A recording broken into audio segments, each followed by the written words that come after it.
Good evening. I can't leave Job alone at the moment.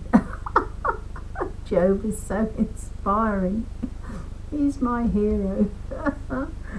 Yes, Job, I do sympathise with you.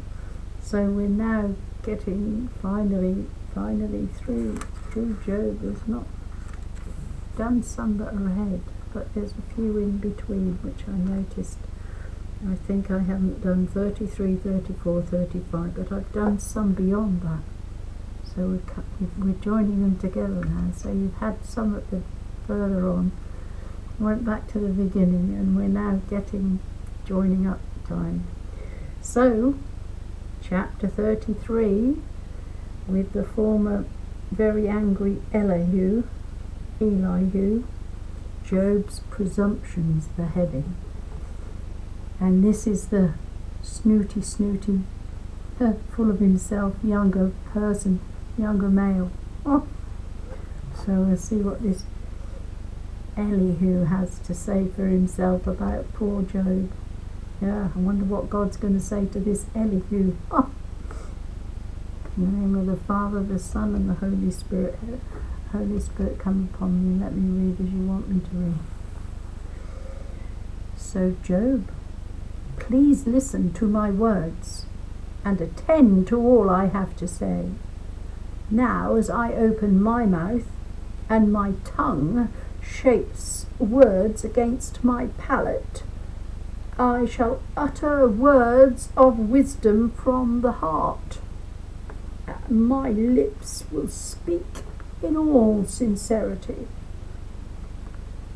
Refute me if you can. Prepare yourself. Take up your position. Look, I am your equal, not some god. Like you, I was moulded out of clay. God's was the spirit that made me. Shaddai's the breath that gave me life. No fear of me, therefore, need affright you. My hand will not lie heavy over you. How could you say in my hearing, for the sound of your words did not escape me, I am clean and sinless. I am pure, without fault. But he keeps inventing excuses against me and regards me as his enemy. He puts me in the stocks. He watches my every path. In saying so, I tell you, you are wrong. For God is greater than any human being. Why then quarrel with him? For not replying to you word for word, God speaks first in one way and then in another, although we do not realize it. In dreams and in night visions, when slumber has settled on humanity and people are asleep in bed, he speaks in someone's ear, frightens him with apparitions, to turn him from what he is doing, and to put an end to his pride. And thus he preserves his soul from the abyss, his life from passing down the canal. Or again, he corrects by the sufferings of the sick bed, when someone's bones tremble continuously, and the thought of food revolts him, however tasty it is, and his flesh rots away while you watch it, and the bones beneath begin to show, and his soul is drawing nearer to the abyss, and his life to the dwelling of the dead. Then, if there is an angel near him, a mediator, 1 in 1,000, to remind him where his duty lies, to take pity on him, and to say, Spare him from going down to the abyss. I have found the ransom for his life. His flesh will recover its childhood freshness.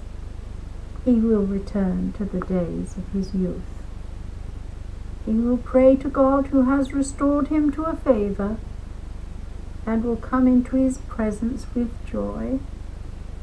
He will tell others how he has received saving justice, and sing this hymn before his companions.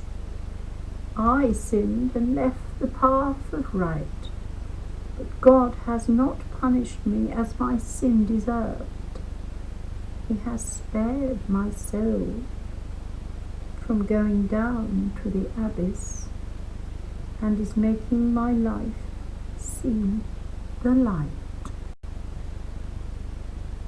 All this is what God keeps doing, again and yet again, for human beings, to snatch souls back from the abyss, and to make the light of the living still shine.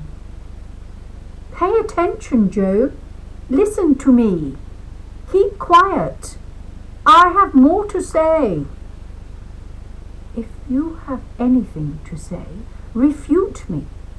Speak out, for I would gladly accept that you are upright. If not, then listen to me. Keep quiet, and I will teach you wisdom.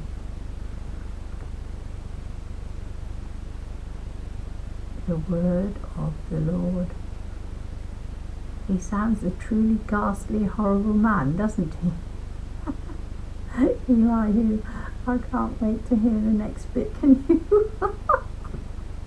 Oh dear, oh Lord, I do feel so sorry for Job. You wouldn't need a friend or companion or to know someone like that, would you? You'd run a mile. The next chapter, 34, shows the three sages have failed to justify God. So, guess what? Not getting Job yet. Next, it's Elihu. He continued his speech and said so. I'm glad they never had it all in one.